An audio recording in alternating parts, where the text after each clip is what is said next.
Ole hey bên nhà hiền in nói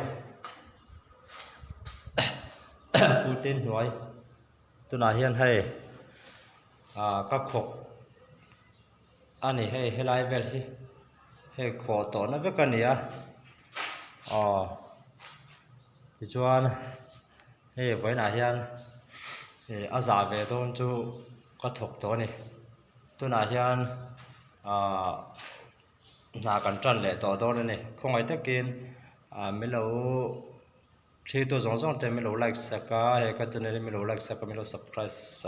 cho tụi nó nên càng nghe hai bọc châu này tôi nói là cần trần áo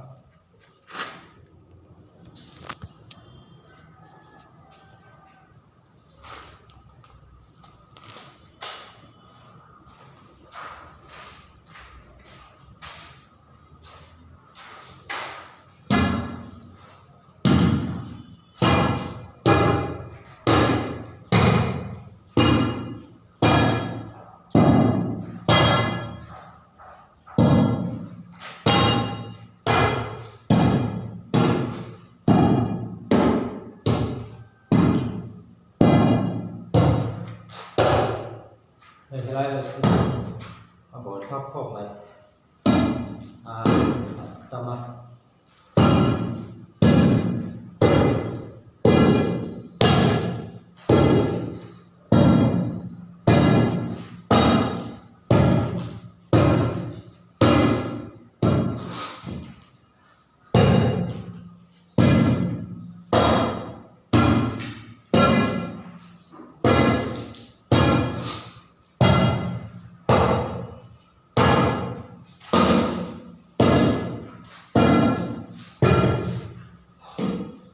sống tháp khóc này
dầu tháp có vẻ như hai thì dầu bốc xia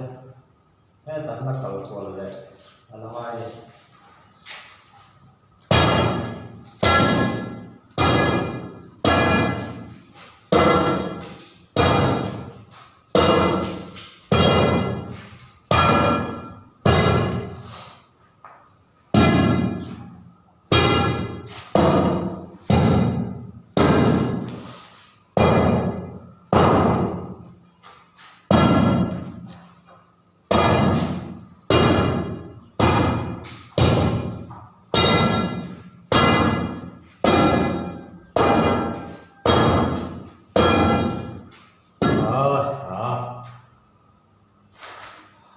tâm thuật lâu này cho anh bị lục không mày sẽ làm không xe hay max tiếng gần quá hạ phát không mày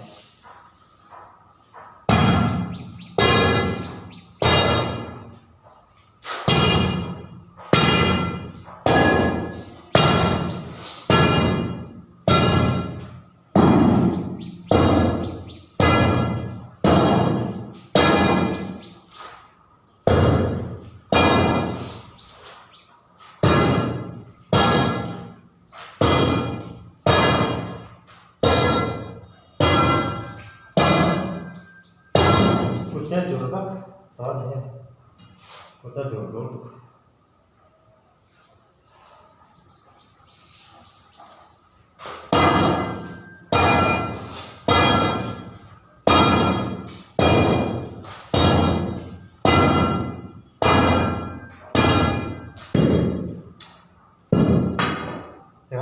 thiệt lẻ phút rồi này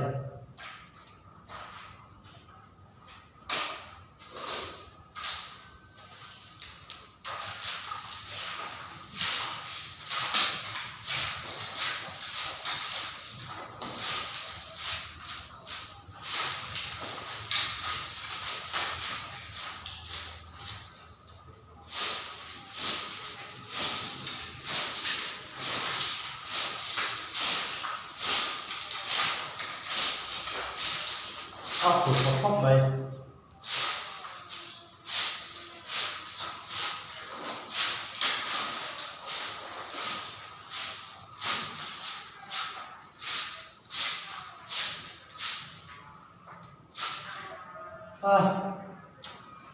kutte apa nih kutte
cái thịt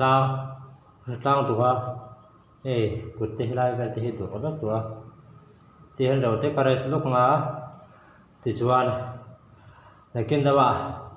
cắn lẩu lết lẹo